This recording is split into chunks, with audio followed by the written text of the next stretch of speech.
la logique. C'est important dans la vie d'avoir de la logique, donc c'est la valeur que vous apportez cette vidéo, c'est d'avoir quatre, euh, quatre principes de logique importants qui vous permettront dans la vie de tous les jours de savoir comment mieux raisonner et d'éviter de se faire manipuler, aussi vous permettre de construire aussi des idées, construire des hypothèses. Donc on part tout de suite. Alors, premier principe, la transitivité. Transitivité. Youpi. Bon. Alors, qu'est-ce que la transitivité? C'est un principe très simple. Imaginez, vous avez P. Alors, P, c'est une situation. P qui implique Q.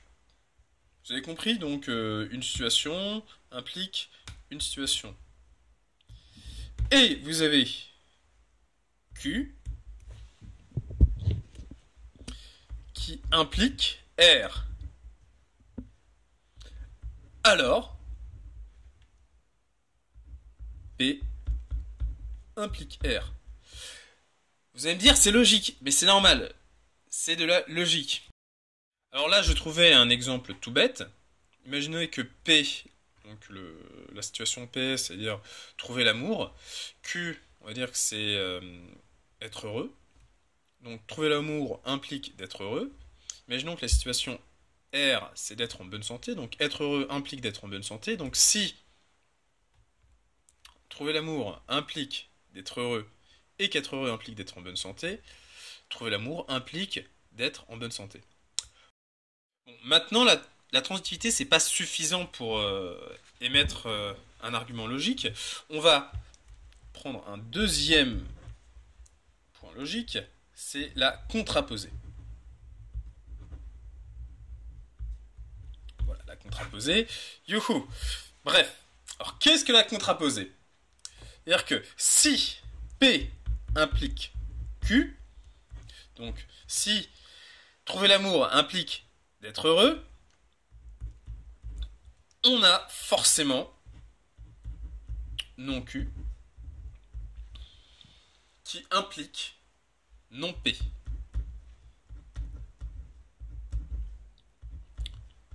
C'est-à-dire que être malheureux, enfin ne pas être heureux, implique forcément de ne pas trouver l'amour.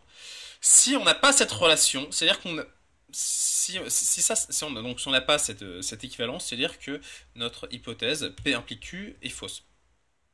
On est forcément pour voir que P implique Q, avoir non Q implique non P. Voilà. Donc, on voit bien que là, ça peut sembler simpliste, mais il faut que ces hypothèses, que P implique Q et que Q implique R, soient vraies pour avoir P implique R. Si on va un peu plus loin, ça veut dire que non R implique non P. Troisième point, ça va être le raisonnement par l'absurde. Alors là, il va falloir un peu s'accrocher. Enfin, en tout cas, moi, quand j'ai appris le raisonnement par l'absurde, j'ai dû un peu m'accrocher. Alors, je vais l'écrire. Raisonnement par l'absurde. Youhou! Qu'est-ce que c'est? C'est-à-dire que si non P. Alors, je vais mettre si. Ce sera plus simple. Donc, si non P implique Q et non Q, alors on a P. Alors qu'est-ce que ça veut dire? C'est moi la première fois que j'ai vu ça, je sais pas si vous le voyez, voilà. La première fois que j'ai vu ça, je me suis dit mais qu'est-ce que ça veut dire? C'est-à-dire simplement que si une situation implique son pour et le contraire, c'est pas logique. C'est-à-dire que cette hypothèse est fausse, c'est-à-dire qu'on a P. Voilà, on ne peut pas avoir donc une situation qui provoque une hypothèse et son contraire. Donc c'est-à-dire que si on a une hypothèse qui provoque son pour et son contraire, c'est-à-dire qu'elle est fausse. Donc vu que non, enfin, on aurait pu dire le contraire. Si P implique Q et non Q, alors on a non P. Ah, donc dans notre cas, si trouver l'amour implique d'être heureux et ne pas être heureux, alors si ne pas trouver l'amour implique d'être heureux et ne pas être heureux, alors on a trouvé l'amour. Et pareil, on aura le contraire. Enfin, on peut dire le contraire. Si trouver l'amour implique d'être heureux et ne pas trouver l'amour, alors on n'a pas trouvé l'amour. Pour le quatrième point, je vais parler de l'inclusion. L'inclusion, voilà. Ça s'écrit plus rapidement que le raisonnement par l'absurde. Donc là, on veut montrer F est inclus dans E. Alors cette écriture mathématique n'est pas forcément compréhensible par tout le monde.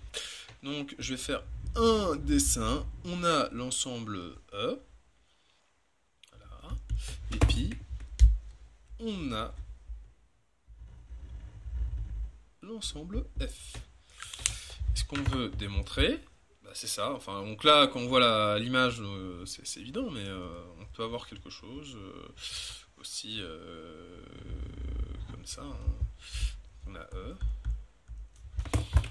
et on a F.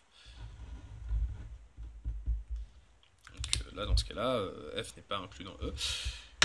Et d'un point de vue logique, il n'est pas forcément sur cette image, on voit clairement les choses, mais d'un point de vue logique, c'est pas forcément simple. Alors, on veut s'assurer, alors soit d'un point de vue mathématique, mais ça peut aussi être dans un raisonnement logique qu'on peut utiliser en philosophie, en économie, en politique, en plein d'autres domaines, et c'est pour ça que je fais cette vidéo, c'est pour tout le monde, pour que toutes ces personnes puissent au moins utiliser ces 4 points dans leur raisonnement, en tout cas soumettre leur raisonnement à la logique. C'est que si on a envie de démontrer que F est inclus dans E, il faut prouver que pour tout X qui appartient à F, X appartient à E. Et c'est logique quand on regarde le graphe. C'est-à-dire que tout élément de F appartient à E. Voilà. Après, on a le contraire. Si on a envie de montrer que F n'est pas inclus dans E, il faut montrer qu'il existe un X qui appartient à F avec X qui n'appartient pas à E. C'est le cas qu'on a ici. On a ici plusieurs éléments qui n'appartiennent pas à E. Donc F n'est pas inclus dans E. Peut être un seul élément. Voilà. Alors là, vous allez me dire que c'est très mathématique au final, comme... alors je me rends compte que tout n'est pas appris. Alors vous allez me dire qu'en fait c'est très mathématique ça, mais ça peut être... c'est des principes logiques. Sur ce, j'espère vraiment que cette vidéo vous a plu. N'hésitez pas à mettre des commentaires, n'hésitez pas à me suivre sur Twitter, à vous abonner. Voilà, super.